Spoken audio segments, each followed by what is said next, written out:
two cameras going. And this is unrehearsed, you know, unlike some of the debates. But here, or like some of the debates, here's the thing. We're studying, I'll explain the central problem. Here's the marginal zone macrophage of a BD2 mouse. And apoptotic cells, we know, go into the marginal macrophage and get processed. And the interesting thing is, two things can happen. We know they can be tolerogenic, and we measure IL-10 for that, and TGF-beta too. But that was in Doug Green's paper, TGF-beta. Or they can be immunogenic, and they produce IL-6. Now the other thing we know is there's certain factors that seem to maintain the marginal macrophage. One is, you know, the LT beta R signaling from, I'm going to put this here, this is B cell, LT beta, membrane, LT beta B cells, can signal through LT beta R. We showed that sort of activates the actin cytoskeleton. We have a whole thing, we did a gene array, and, you know, that causes, you know, the actin cytoskeleton goes through the roll LC. rock, Mm-hmm. the roll rock, then MKL1. Yeah, MKL1 SRF. MKL1 and SRF. And, you know, we wrote a paper, MKL1 SRF, serum response factor. And that actually is really tied in to the actin cytoskeleton. So, because these both F-actin, G-actin, that kind of thing. So maybe that's something, and maybe there's more to it, which we propose, but we're not sure. But the other thing is we notice IL-23, this is an interesting part, we never were able to figure out. IL-23 receptor is high on these cells, and IL-23 can signal those. So let's look at IL-23 for a second. IL-23, we have this old model that a T cell, and this is a T, this regular CD4 T cell, can make GM-CSF. It makes GM-CSF, and it acts on a macrophage to make, let me see, macrophage makes, that's right, the GM-CSF. And the macrophage makes IL-23. IL-23, and that acts on the T cell. And I guess this is RR gamma T, even this pathway. But so we get this pathway, and you can see the situation here is macrophages can respond to GM-CSF and make IL-23. And I guess we always thought they could act on themselves too. So the question then becomes, what does IL-23 do to a macrophage?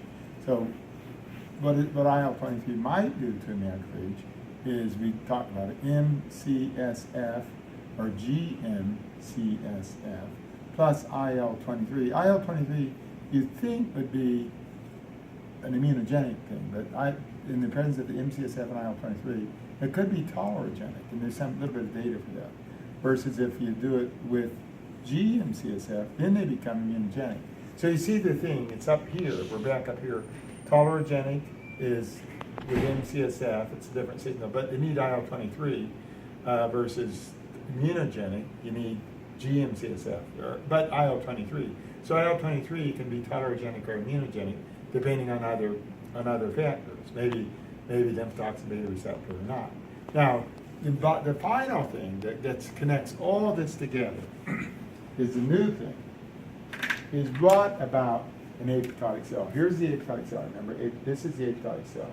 When the apoptotic cell goes inside of a macrophage, it must, the following events occur. And you know, we know how that works. You know, there's receptors here, and they go inside. They form an endosome, and then you get this enters into a failure lysosome, and you get proper disposal.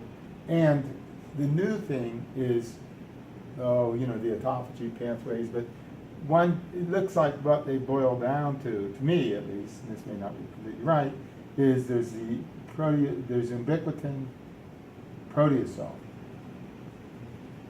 degradation. What happens is, after these little bits and pieces get uptaken, start to become phagocytosed, proteins come out, and you know, we know what steers into the proteasome is E3 ligases, the E3, E1, E2, E1, E2, and E3 ligase. And they put ubiquitin things, you know, they put ubiquitin on the molecule. It seems to be kind of like a universal signal to steer things to the proteasome. That's, of course, all been studied. So as it turns out, these things are parts of the intracellular autophagy pathway. You know, a lot of them are E3 ligases are, oh, and I should say, they are all necessary for this LC3 associated apoptosis or LAMP. I guess not, the proteasome degradation. So these things are all part of this complex. And as it turns out, I don't know where LAMP is here relative to the ubiquitin proteasome, but this is, the LC3 is always imaged around this degrading particle. Maybe it has something to do with making the ubiquitin proteasome pathway be better, or maybe it has something to do with trafficking the molecule. But now we're having an intersection between proper disposal. We know uptake is okay. Maybe uptake is fine. That could be a problem. But really what we're talking about is proper disposal is tied into E3 ligase and ubiquitin proteasome and LAMP. Now, how does that tie back to this? That is, if this is defective, and there's one that was called autophagy, ATP, I think it was ATG. but ATG.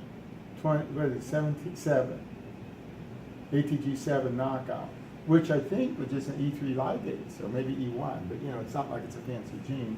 I don't think it's ATG. An ATG7 knockout, if you have a knockout of that, and you have a macrophage, or no, you just do it in whole mouse, and you feed apoptotic cells, you get immunogenic signals. You get high IL-6. And however, the same thing, ATG7 is intact, you get tolerogenic macrophage, IL-10. So the new model is that this switch from tolerogenic to immunogenic, or same thing here, that switch, is really this switch. It's really turning on the autophagy pathway, you know, enabling, not necessarily ATG7, but ATG7 is something to look at. LC3 associated apoptosis, LAMP, phagocytosis, or LAMP, LAP, LAMP, yeah, okay.